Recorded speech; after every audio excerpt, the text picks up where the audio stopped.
behold the soundstage of suspense to stand in for my fellow scare master of ceremonies, Peter Lorre. Mr. Lorre had to attend a special conclave of the International Association of Witches, Goons, and Creeps, of which he is a charter member. So I am here in his place, opening the doors of the Mystery Playhouse.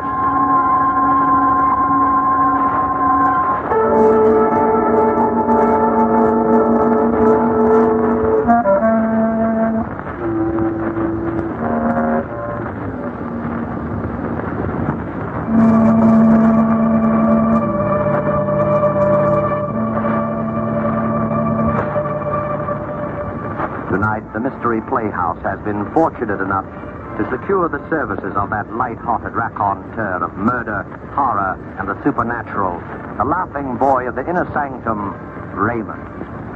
Raymond's been telling about the horrible things that happen to other people for a long time now, and getting a huge bang out of it. But tonight, the tables are turned, and he finds himself on the receiving end, which seems like poetic justice indeed. I think it might prove interesting to find out how Raymond's much vaunted sense of humor survives the acid test. So follow me to the home of the squeaking door, little house of 1,000 horrors, the inner sanctum.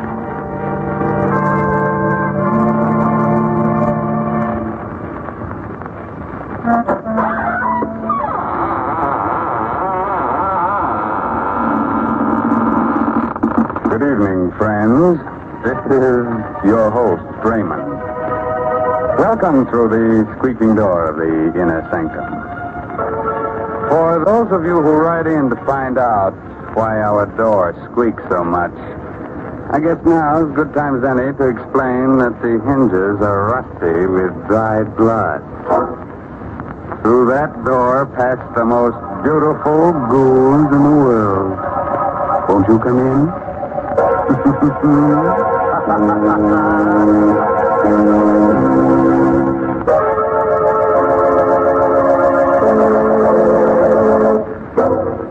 Well, friends, are you ready? Good. Now remember, if you must scream, do it with your mouth closed, so you won't annoy the rest of your family.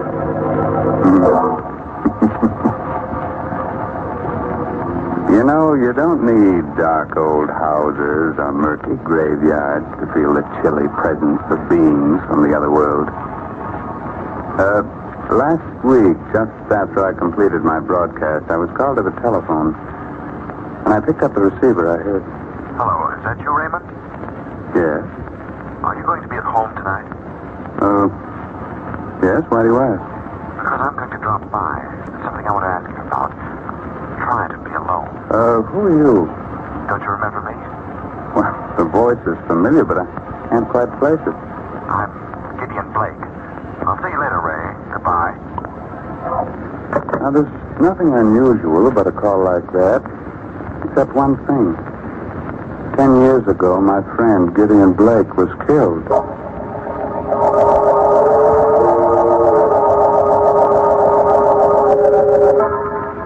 I was sure that call was some joke.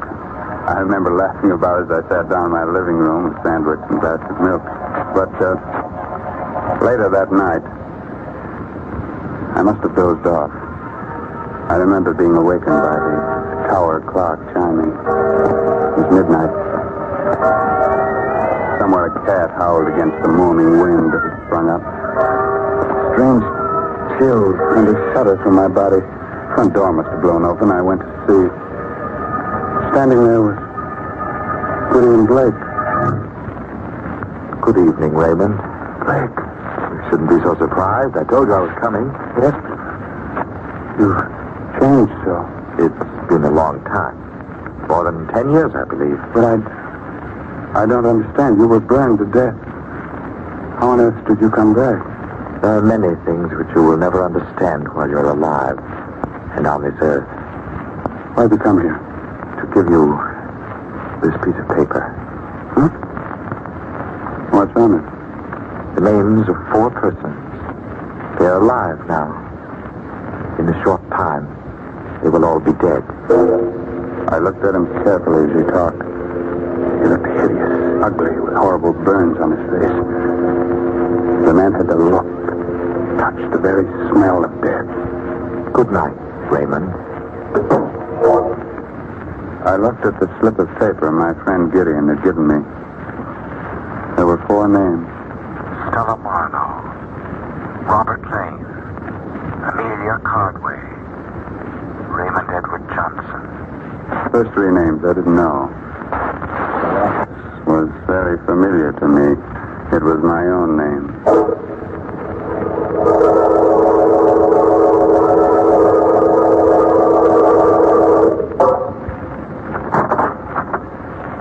Oh, hello, Raymond. Sit down. Thanks, Inspector Dawes. Cigar? No, thanks. What about that piece of paper I gave you? How'd you get it? I told you. Look, I'm a cop, Raymond. When I believe a story like that one, you can call the little men in the white coats. Oh. No, I'm sorry I bothered you, Inspector. Let's forget it. I can't forget it. Why? Because Blake wrote that note. Are you sure? We checked the handwriting. It's his. So are the fingerprints we found on it. How do you figure it? I don't yet. I'm waiting for you I to told tell- you everything. Hey, wait a minute.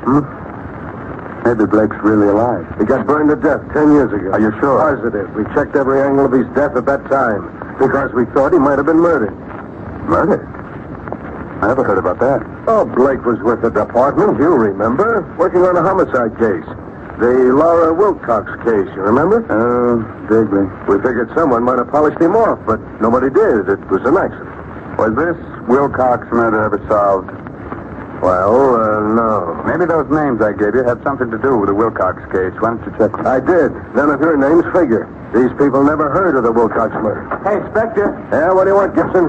weren't you interested in some information about a dame named Stella Marlowe? Yeah. She was the first name on that list you gave me, Ray. What about her? I just came through on the ticker. Stella Marlowe was found dead. Murdered.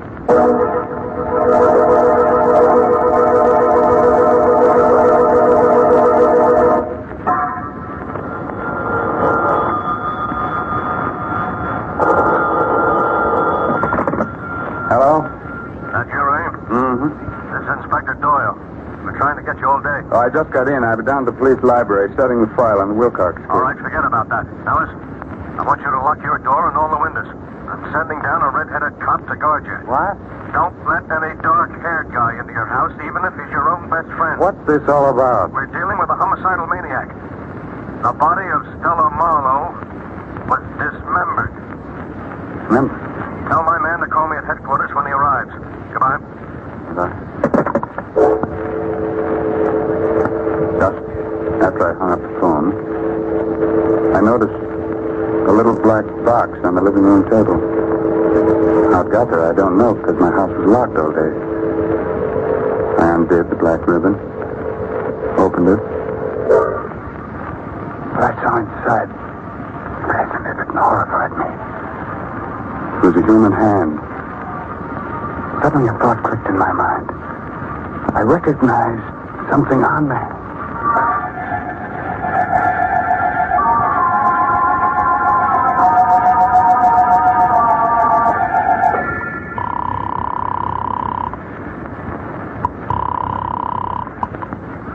Hello, Inspector Doyle speaking. Inspector, this is Ray Johnson. Yeah, what is it? Did you ever find out what happened to Stella Wilcox? Huh? She's the stepdaughter of the murdered Laura Wilcox. Why do you want to know? Well, she was suspected of the murder for a time. Listen, will you drop that angle? Will you just answer 1 or 2 questions? Did the killer dismember the whole body in the Stella Marlowe murder? Just the hands. Fine. Did she have on a large diamond ring, the 3rd finger on the left hand? Yes. Her friends say she wore it all the time, but how did... I've got it here. Someone sent me a hand with a ring on it. What? And get this, there's a name engraved inside the ring. The name is Laura Wilcox. What? There's a scar on the thumb. There was a scar on the left thumb of Stella Wilcox's print in your file. I took a fingerprint. The prints on the hand and the fingerprints of Stella Wilcox are identical. Are you sure? Yes. Stella Marlowe and Stella Wilcox are the same person. Did you find anything else there? Yes. Black hair under the fingernails. I'm coming down to your place as fast as I can get there. Goodbye. Goodbye. The front door slammed a second after I hung up. I turned around.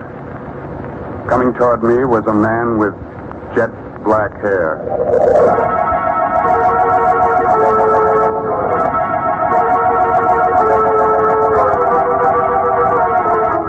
You know, I can face sudden, horrible death when it happens to other people, but when it happened to me,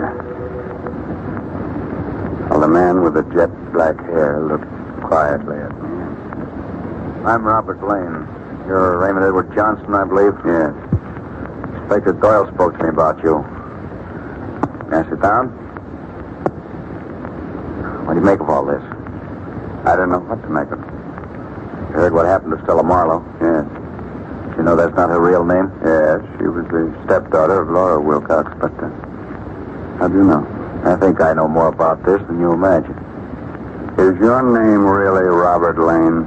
Why? There was a chauffeur in the Wilcox home, a man named Lowry. I wonder if... There's no harm in telling you now. Yeah, I'm that chauffeur. And Amelia Cardway? She was Mrs. Wilcox's maid. You know, Johnson, the murder of Stella didn't come exactly as a surprise to me. Why? She poisoned her stepmother with the help of the maid, Amelia Cardway. But why am I involved in all this? Let's not fool each other. Somehow you discovered that Stella murdered her stepmother. But after 10 years, you can't dig up any evidence, and you know it. So you invent this wild story about Gideon Blake. Just the right sort of psychological scare to frighten the two women into making a move that'll give them away. Very clever. Just a moment. What color is the hair of Amelia Cardway? Blonde. Pretty shade of blonde, in fact. A very attractive girl 10 years ago. In the eyes of other people, Oh. Where'd you get this? Someone left it here this evening. That ring. Old Lady Wilcox gave that to Stella on her 18th birthday. That's the hand of Stella. I understand why you asked about the hair, John. The hair under the fingernails is black, just like mine. Mm-hmm. I wouldn't be surprised if an analysis showed that it was mine. And you killed it. What crime, Raymond? Through a direct personal experience. I'm going to kill you. Let go of me,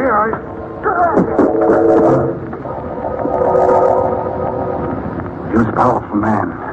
His blow dazed me. I struck my head against the furniture. I lay down on the floor dazed. Like a slow-motion picture, I saw Lane approach and lean over me. A long knife in his hand.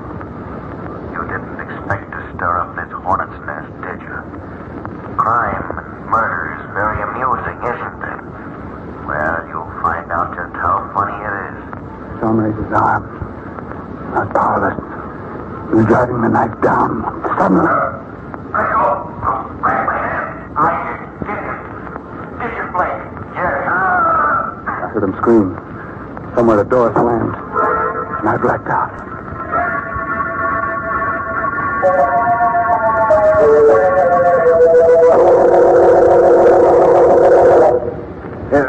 Here, get up, right?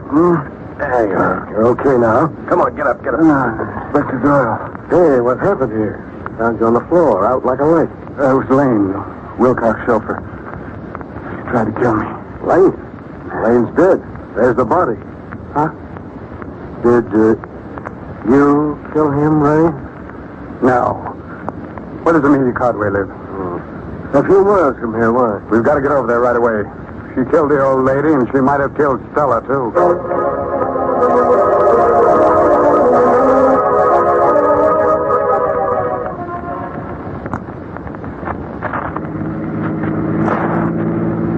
I don't see how Amelia Cardway could have done it. Maybe you'll tell me next that Gideon Blake did it. I don't know. Gideon Blake didn't have a hair on his head. Well, besides, he's dead. I never arrest a dead man for the crime of murder. Can't get confessions out of him. Perhaps Lane did go to see Stella shortly before she was killed. They were all in this together. Yes? They told you they didn't know each other to protect themselves. Now, that still doesn't explain how the hand got to your place, or why Gideon Blake came back from the dead, or why we found those black hairs under the fingernails. Yeah, I've got an idea about the hand. Yeah? I think it was dismembered so that you would never know that Stella Marlowe was Stella Wilcox. Huh? She changed her appearance, but she couldn't change her fingerprints. Well, then, who left it at your place, and why? And why should you be on the murder list? Don't remind me of that, please. Well, here's Amelia Cardway's cottage. Maybe we'll get some of the answers here. Come on. What? Inspector. You hear that? Yeah. Come on, follow me, Ray. Inspector Doyle had his gun out and was running into the house. I followed a few steps behind. In a moment, I was in the living room. Doyle was standing there. Well, what happened? Why did you scream for help? In an old chair sat what was once an attractive woman. Her blonde hair was streaked with gray, but the face was a mask of terror. I recognized her from the picture in the police file. It was the former maid of Laura Wilcox, Amelia Cardway. Yes, Mrs. Wilcox. In just a minute. Come in, Mrs. Wilcox. What's the matter with her? She's cracked or delirious. Just keeps sitting there like that, mumbling. You can't hear me. Someone will find out. I'm glad they found out. Now she'll never come to see me again. Yeah, well, who came to see you? Mrs. Wilcox. Huh? I didn't want to give her that medicine. I knew it was poison, but Stella made me. She made me. And so did he, the chauffeur. Getting out of the chair, Inspector. Look, there's a knife in her back. It's Cardway. There she is, at the top of the stairs. Mrs. Wilcox. Where? At the top of the stairs, Inspector. Look, it's Laura Wilcox. I'll tell everything, Mrs. Wilcox. We were all in on it together. Stella, the chauffeur, and me. I didn't want to do it. Forgive me for... I'm going upstairs. You look after Ray. The moment he reached the bottom steps, Mrs. Wilcox disappeared. I stooped over the Cardway woman. She was dead. A burst of pistol fire came from the upstairs part of the house. A moment later, Inspector Doyle came tumbling down the stairs, the gun still in his hand. He was unconscious. I looked up. At the top of the stairs stood Mrs. Laura Wilcox. She said nothing, but calmly came down, holding the poker she had struck the inspector with.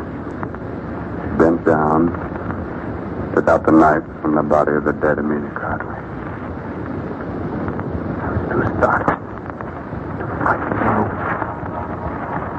Suddenly the woman took off her hat, her wig, and there stood Gideon Blake. You'd better go now, Raymond. I don't understand that disguise. Look there. The entrance to the dining room. Fire. Yes. Fire. You'd best leave at once. Those flames are spreading rapidly. Take Inspector Doyle with you. Blake, Hurry. Yours is the last name on my list, you know.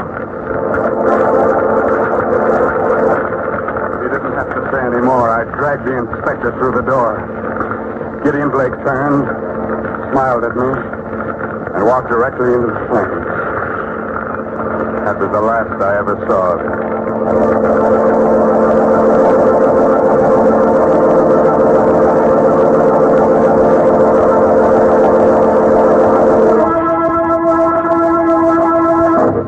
Well, Ray, a little research did it.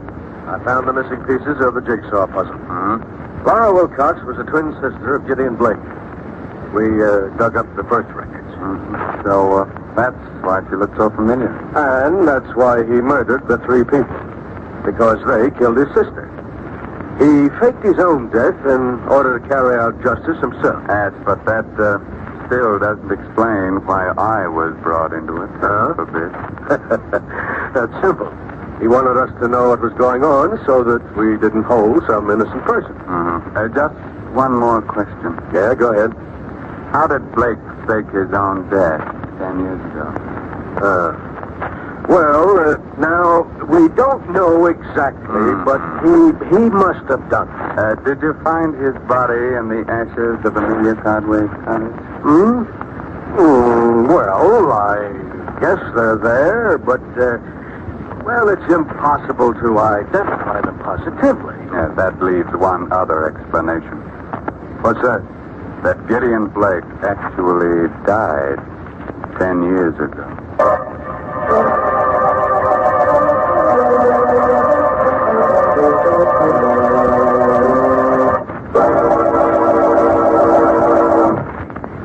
A word of advice, naturally. When you get killed, don't let your murderer slice your hands off. But then you can never put the finger on it. Good night. Pleasant dreams.